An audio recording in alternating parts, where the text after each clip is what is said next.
Good morning. Thank you for joining me here today on Ask a Montessorian.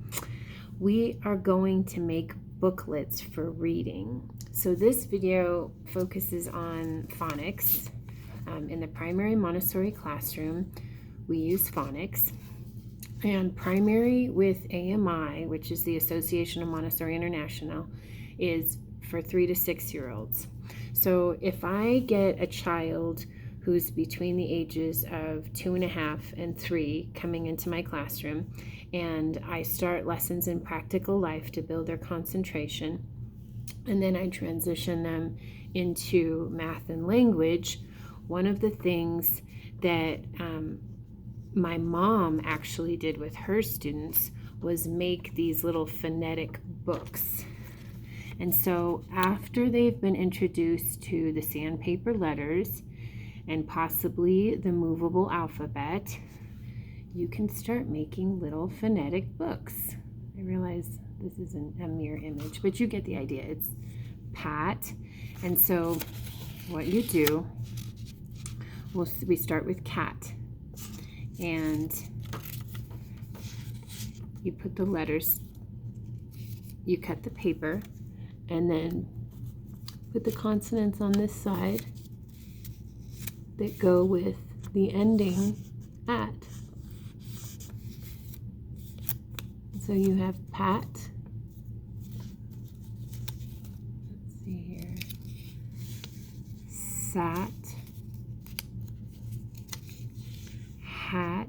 You get the idea. And the purpose is to help the child transition from going p-at to pat. And that blending, they call it an explosion into reading. That blending does happen. It just takes time. And obviously children learn at their own pace. So sometimes it happens right away, and sometimes it takes a lot more practice. You can also do these in cursive, because in AMI they usually introduce cursive at first.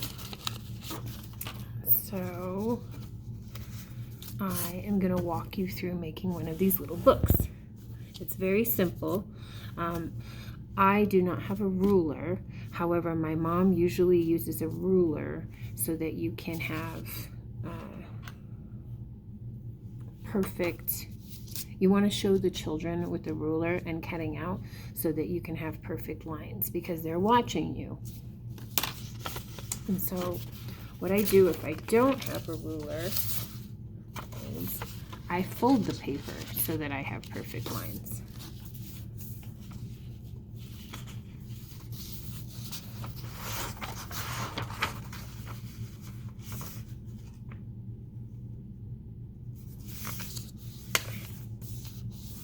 So we're going to start by folding a full-size sheet of paper in half, and then we'll fold it back again.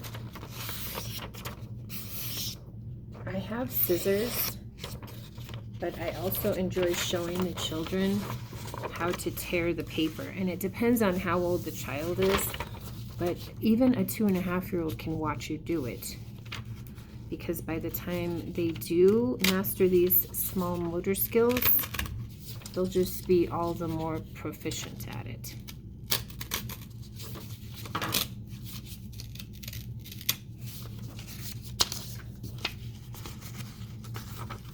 Then I take half sheet of paper and I fold it in half.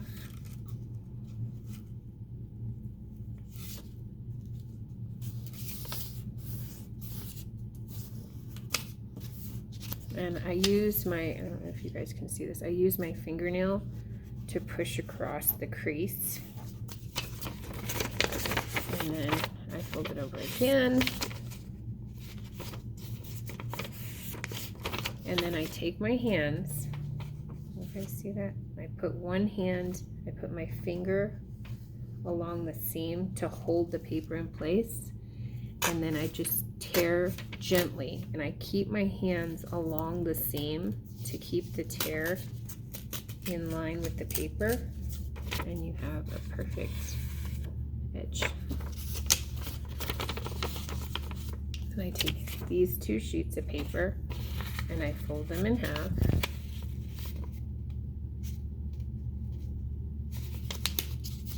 And I show the child when the child's sitting next to me on my left, because I'm right-handed, so I'm going to do it in front of the child.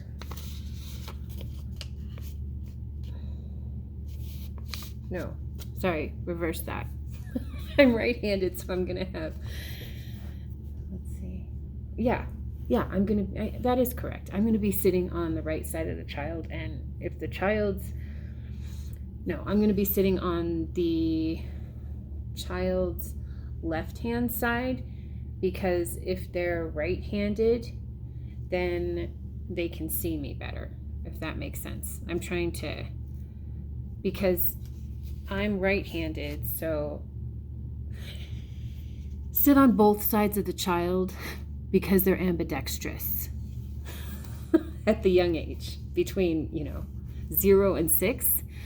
The more often you work on both sides and with both hands, they will become ambidextrous.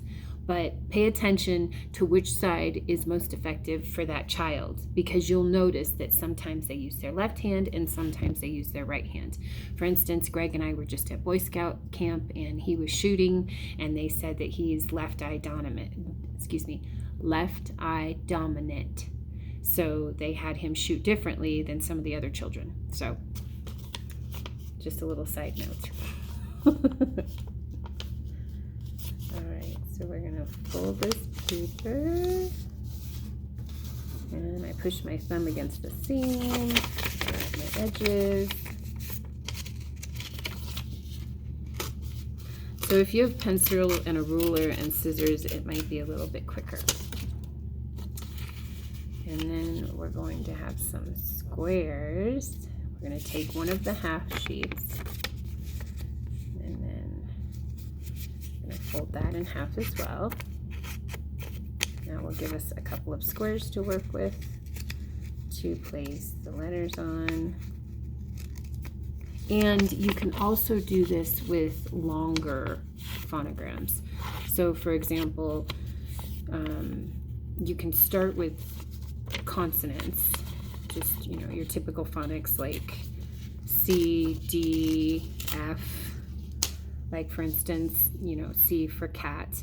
And then you can introduce phonograms like BL, and you can make little books for like block and sock, and the sky's the limit. The children love these because they can take them home, they can show them to their parents, and they can practice with them on their own whenever they want to.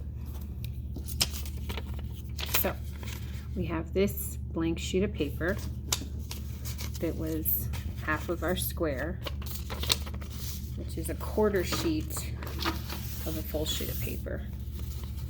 And we are going to, let's see, let's do,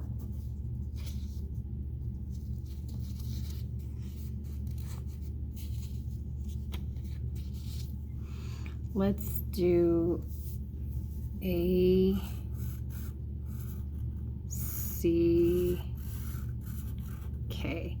So when you're writing in front of the child, you want to make sure that you start with cursive and you sit in a position, like I mentioned before, to where they can see you writing during the lesson, and then they will copy you, and the handwriting is just absolutely beautiful. So start with ACK, and then we'll make some letters that go in front of ACK, like T, tack, and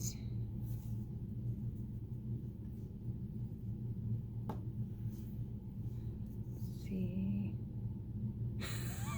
I haven't done this in a minute. Tack and rack. Okay, I'll show you what I did. So I wrote ack on this little piece of paper, and you can also put one here.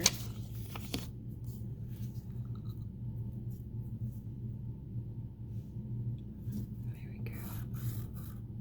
Okay, so here we have b-ack, b-ack, and they're going to learn that when I do this little story. It's so cute. Okay, so C and K go walking, and K does all the talking.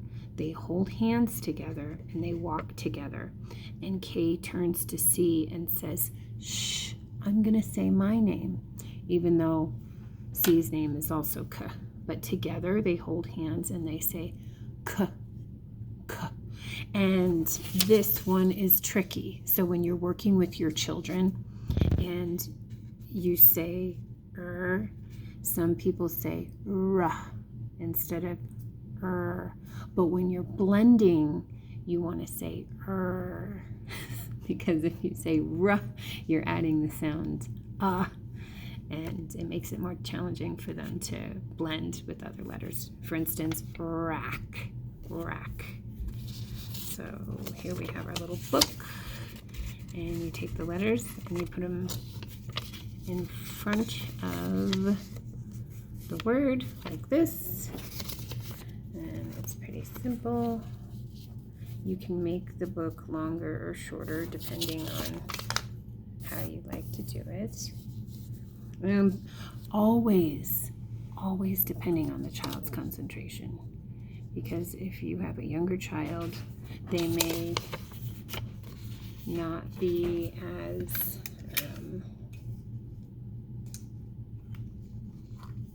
they might not be able to focus on the lesson. Oh, I'm out of staples. So you get the gist. You're going to put a little staple here and a little staple here, or you can get away with one staple here. Make sure you check to make sure that when you turn the pages, they can see the whole word. And you can put a letter here as well, and they cover them up. And they get to take this cute little book home with them and show it to their parents, and they get very excited about it. And that's our lesson on phonogram books. Phonetic books, little reading books, you can call them what you wish. If you have a phonogram in there, you can call it a phonogram book. We just call them phonetic reading books. Please feel free to ask me any questions you may have. I'm excited to share with you my sensorial album on a future video, so stay tuned to learn about the table of contents that you find in the primary classroom. One of the most important factors to keep in mind is the order of lessons. So not only do you memorize your table of contents, but you also have to memorize the lessons that come before and after each area, so that when you're observing the children, you know where they are, where they're coming from, and where they need to be. And as you start to memorize your albums, it becomes second nature. And so that's about it. Thank you so much for watching, and I hope you all have a wonderful day.